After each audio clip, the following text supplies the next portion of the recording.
اور اس سے پہلے بھی شاید آپ کو یاد ہوگا جب 2013 کا الیکشن ہوا تو وہاں پہ ان کے پاس اتنے ممبر نہیں تھے پی ٹی اے کے پاس، لیکن میاں نواز شریف صاحب نے کہا کہ ہم ان کو موقع دیتے ہیں، ان کو وقت دیتے ہیں کہ یہ عوام کی خدمت کریں، اور ان کو حکومت بنانے دی گئی۔ 2018 کے الیکشن میں پی ایم ایل این کی سیٹیں زیادہ سی پی ٹی آئی سے، لیکن جہانگیر ترین صاحب کے جہاز میں بھر بھر کے لوگوں کو لایا گیا، اور جن لوگوں کی اکثریت نہیں تھی انان حکومت پنجاب کی، ان کو سر یہ 2018 میں کہہ رہے ہیں آپ، یعنی الیکشن ہونے کی بعد کی بات کر رہے ہیں، الیکشن سے پہلے کی بات کر رہے ہیں کہ سیٹیں زیادہ تھی؟ 2018 سے الیکشن سے پہلے بھی آپ دیکھ لیں اور الیکشن کے بعد بھی دیکھ لیں، ایسے لوگ جو جب الیکشن ہونے جا رہا تھا تو جن کو ٹکٹیں ملی ہوئی تھیں پی ایم ایل این کی، جنوبی پنجاب کے کچھ دوستوں نے وہ واپس جو الیکٹیبلز تھے وہ آپ کے خیال میں جو ہے وہ سوری سر میں آ گئے، وہ پی ٹی آئی میں آ گئے۔ اب سر بات یہ ہے کہ جو آپ کہتے ہیں نا کہ یہ دو جماعتیں بن گئی ہیں، تو یہ سر میں یہ سمجھتا ہوں یہ مکافات عمل ہے کہ یہ ہر وقت یہ کہتے تھے بشمول شیخ رشید صاحب اور چیئرمین پی ٹی آئی اور کئی اکابرین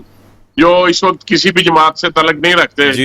جی وہ کہتے تھے کہ نون میں سے شین نکلے گی، جی سر، اور نون میں سے میم نکلے گی، اور یہ ہوگا وہ ہوگا، اور آج نون میں سے نہ کوئی شین نکلی نہ کوئی میم نکلی، نون ہی زندہ، اور انشاءاللہ نون ہی، ٹھیک ہے۔ لیکن سر اور یہ کہتے ہیں نا جی کہ یہ دو جماعتیں ہیں، سر یہ لوگ سر وہ آپ نے ایک بات کی، اس پہ ایک سپلیمنٹری کوشچن کرنا چاہ رہا ہوں۔ آپ نے کہا جی جہانگیر ترین جو ہے نا نوٹیں بھر بھر کے، بریف کیس بھر بھر کے نوٹوں کے دیتے رہے، آپ کی پارٹی میں جب تھے اس وقت بھی کیا یہی پریکٹس کرتے تھے وہ؟ نہیں، ہماری پارٹی میں کب تھے جی وہ؟ سر جہانگیر ترین جو یعنی پہلے تو آپ سے ناراض ہو کے نکلے نا سر؟ نہیں سر، ہماری طرف سے کبھی بھی انہوں نے الیکشن نہیں لڑا، ان کا تعلق تھا میاں شہباز شریف صاحب کے ساتھ، بالکل بزنس کے لحاظ سے، بالکل سر، بالکل۔ تو لیکن وہ ہماری پارٹی نے کبھی ٹکٹ نہیں دیا ان کو سر۔ اچھا، اور میں ایک اور بات عرض کروں سر، بڑی معذرت کے ساتھ، جی بڑی معذرت کے ساتھ، کہ جنوبی پنجاب میں اکثر وہ لوگ ہیں جو اپنے آپ کو الیکٹیبلز کہتے ہیں، اور ان میں سے بہت زیادہ پرسنٹیج 50% سے زیادہ لوگ ایسے ہیں جو اگر آزاد بھی کھڑے ہو جائیں تو وہ جیت جاتے ہیں، ان کا اپنا ووٹ بینک ہے، وہ وہاں کے لینڈ لارڈ ہیں، وہ وہاں کے بڑے بڑے نواب ہیں، بڑے بڑے رئیس ہیں، ان کی اپنی اتنی زمینیں ہیں کہ گاؤں کے گاؤں ہزاروں نہیں لاکھوں کی تعداد میں ان کے اپنی زمینوں کے اندر جو ان کی کھاری ہیں، جو آپ نے بات کی، آپ نے کہا جی نواز شریف صاحب نے سوچا کہ جی بلکہ فیصلہ کیا کہ جی ہمیں مطلب پاکستان تحریک انصاف کو چانس دینا چاہیے، لیکن سر جو آپ کے سینئر رہنما چاہے مریم صاحبہ ہوں، شہباز شریف ہوں، یہ لوگ تو کہتے رہے ہیں جی پریشر میں آ کے ہم سے سارا کچھ چھینا گیا، اور لاڈلا جو ہے نا وہ اس کو حکومت میں لے کے آئے، یہاں تک کہ اگر آپ کو یاد ہو نواز شریف کی ایک تقریر جس میں انہوں نے ساری چیزیں بتائی تھیں جو ویڈیو لنک پہ ہوئی تھی سر،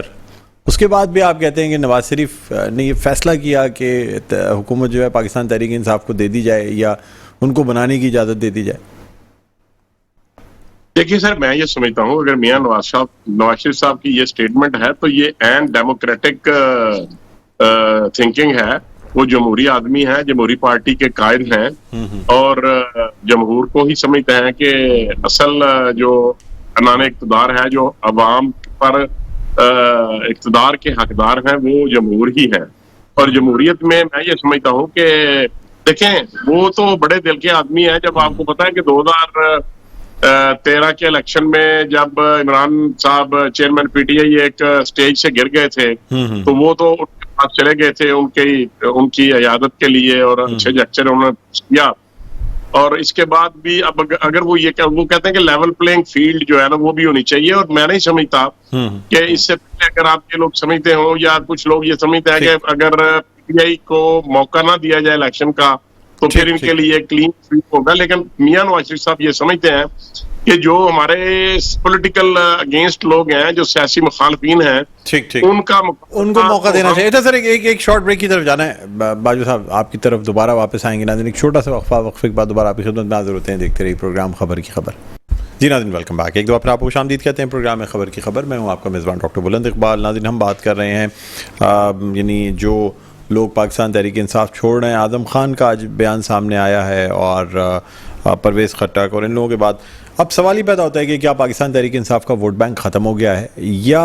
اب بھی کسی ایک شخصیت کا ووٹ بینک باقی ہے. ہمارے ساتھ موجود ہیں رہنما پاکستان مسلم لیگ نون آصف باجوہ صاحب. آصف باجوہ صاحب کیا سمجھتے ہیں سر کہ یہ ان تمام چیزوں کے بعد اب جیسے جیسے الیکشن قریب آتے جا رہے ہیں اب لگ ایسا رہا ہے کہ شاید کچھ اور مزید لوگ جو ہیں وہ بھی شاید کوئی نئی پارٹی بنائیں, کسی اور پارٹی کا اعلان کریں, یا یہ کہ کوئی نیا انکشاف ہو یا وعدہ معاف گواہ بنے؟ کیا سمجھتے ہیں آپ؟ دیکھیے سر, بات یہ ہے کہ جو پولیٹیکل لوگ ہیں انہوں نے پولیٹیکل ہی کام کرنے ہیں, انہوں نے سیاست ہی کرنی ہے. ان کا اڑنا بچھونا سیاست ہے, ان کا اڑنا بچھونا خدمت ہے. وہ عوام میں رہنا چاہتے ہیں, عوام کی بات کرتے ہیں. نمبر 1. نمبر 2 بات یہ ہے کہ جب سے 9 مئی کا واقعہ ہوا ہے اس کے بعد لوگ سوچنے پہ مجبور ہو گئے ہیں کہ کیا پولیٹیکل پارٹیز میں اس طرح کی تربیت دی جانی چاہیے, کیا پولیٹیکل پارٹیز میں ہمارے لیڈر کو ایسا ہونا چاہیے, اور کیا دیکھیں آج تک کسی دشمن کی بھی یہ جرت نہیں پڑی کہ وہ ہمارے جو آرمی کے آفیسرز ہیں یا ہمارا کینٹ کا علاقہ ہے وہاں پہ کوئی اس طرح کی کوئی سرگرمیاں کریں اور توڑ پھوڑ کریں, آگ لگا دیں, جلا دیں, حملہ کر دیں. اور جو جن لوگوں نے پاکستان کے ثانیہ تو بالکل ہے اور وہ بڑی سب نے اس کی مذمت کی ہے, وہ اپنی جگہ. سر مجھے بتا دیں کیا چیئرمین پاکستان تحریک انصاف گرفتار ہو جائیں گے الیکشن سے پہلے یا الیکشن کی اناؤنسمنٹ سے پہلے؟ میں کوئی نجومی تو نہیں ہوں, نہ کوئی اسٹرالوجسٹ ہوں, پامسٹ نہیں ہوں. مطلب سر آپ کی حکومت میں گرفتار ہو جائیں گے یا نگراں حکومت میں گرفتار ہوں گے, یہ بتا دیں. میں یہ سمجھتا ہوں کہ چیئرمین پی ٹی آئی کو جو ان کے خلاف کیسز ہیں, جو 60 ارب روپے کا کیس ہے, جو سر وقت کم ہے, بس شارٹ بتا دیجیے گا سر پروگرام اختتام کی طرف. تو یہ یقینی طور پہ گرفتار بھی ہوں گے اور انشاءاللہ یہ اہل بھی ہوں گے, کیونکہ یہ ان کے خلاف کیسز جو ہے یہ بڑے, ان کے خلاف بڑی سٹرانگ ایویڈنس موجود ہے. اور جو آج بھی ہاں جی جو 164 سی آر پی سی کے تحت اسٹیٹمنٹ ریکارڈ ہوئی ہے وہ بھی بڑا سٹرانگ ہے. بالکل ٹھیک وہ بھی ایک بڑی اس کی امپورٹنس ہے اور یہ وہ لیگل ہے سارا کام. سر کانفیڈینشیلٹی جو ہے نا وہ اس کو پبلک کرنا بڑا وہ ہے. ٹھیک ہے سر, بہت بہت شکریہ. آصف باجوہ صاحب آپ نے پروگرام کی وقت نکالا. ناظرین رہنما پاکستان مسلم لیگ نون آصف باجوہ ہمارے ساتھ موجود تھے. پروگرام کا اختتام پر پہنچتا ہے, مجھے بلند اقبال کو اجازت دیجیے. اپنا بہت خیال رکھیے گا. اللہ حافظ.